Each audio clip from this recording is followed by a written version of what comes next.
Assalamualaikum warahmatullahi wabarakatuh. Apa khabar murid-murid? Selamat petang. Hari ini cikgu nak ceritakan tentang kisah Nabi, iaitu kisah Nabi Nuh alaihi salam. Okey.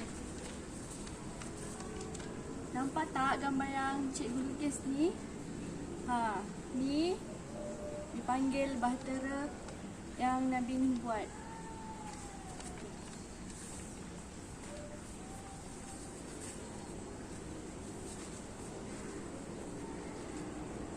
Bismillahirrahmanirrahim. Nabi Nuh merupakan keturunan ke-9 dari Nabi Adam alaihissalam. Pada masa itu, setiap manusia memiliki usia yang panjang. Nabi Nuh diangkat oleh Allah menjadi Nabi dan Rasul pada usia 480 tahun.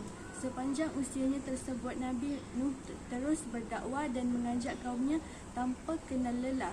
Meskipun Nabi Nuh telah berdakwah dalam jangka waktu yang lama, namun hanya dari kalangan orang-orang miskin yang mahu mendengarkan beliau.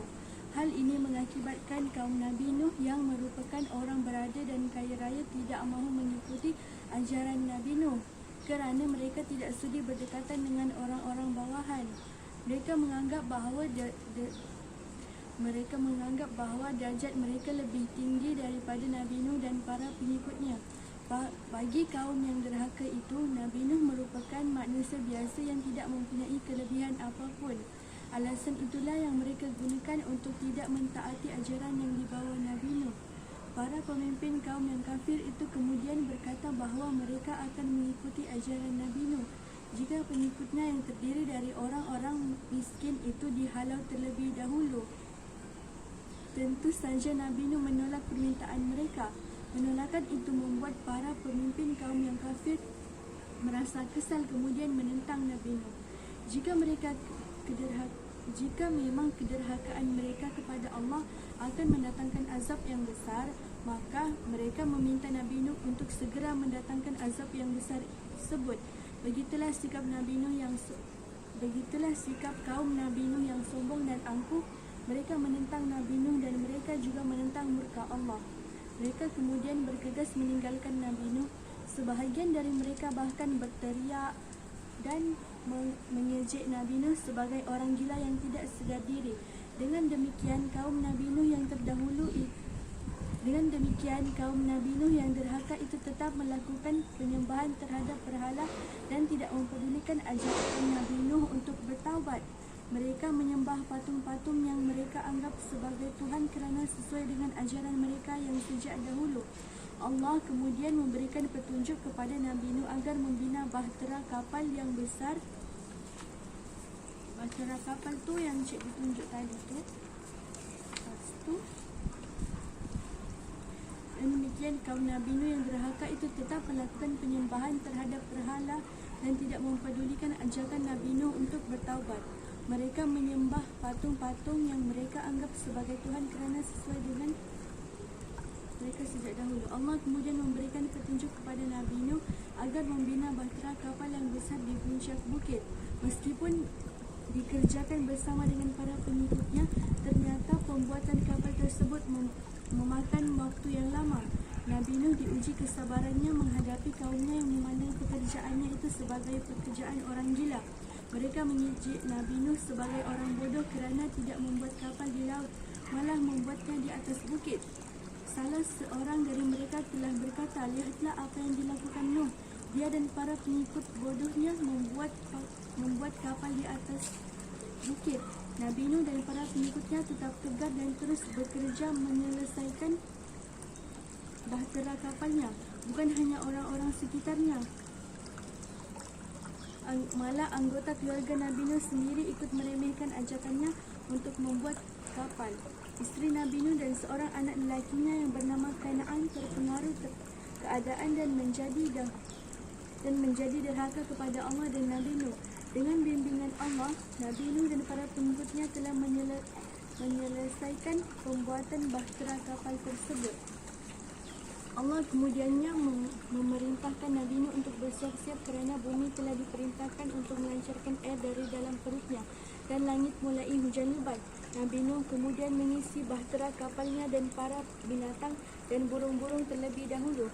Pelbagai jenis haiwan masuk ke dalam bahtera kapal Nuh secara berpasangan jantan dan betina.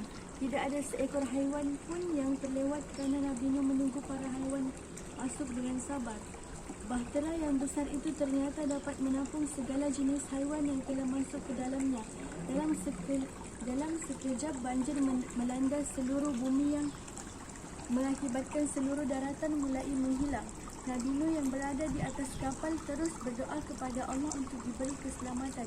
Tidak lama kemudian, beliau melihat anaknya Kan'an yang berenang menyelamatkan diri.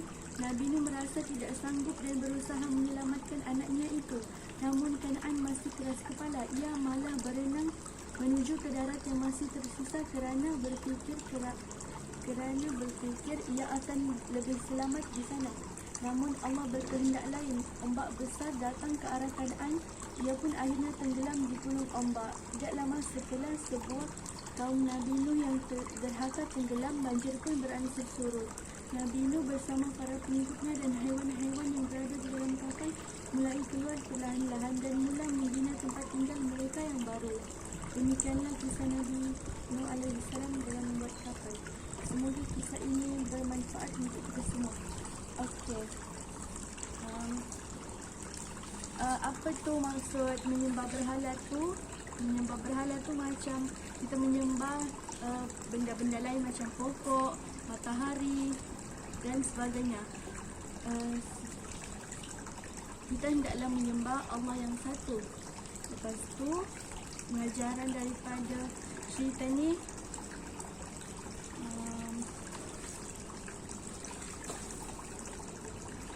janganlah sombong sangat dengan apa yang kita ada, sebab apa yang kita ada hari ini adalah pinjaman dari Allah Subhanahu Wa Taala.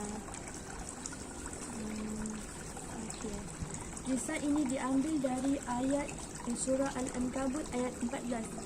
Mari cikgu dah siapkan dia punya ni.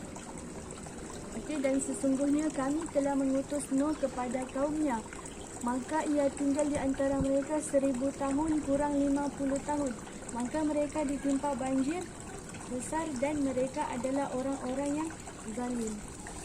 Dan juga ayat Al-Ankabut pada ayat 15, maka kami selamatkan Nuh dan penumpang-penumpang bahtera itu dan kami jadikan peristiwa itu pelajaran bagi semua umat manusia. Okey, cikgu harap apa yang cikgu dapat sampaikan ni kamu ingatlah cerita dia. Okey, sekian. Assalamualaikum warahmatullahi wabarakatuh.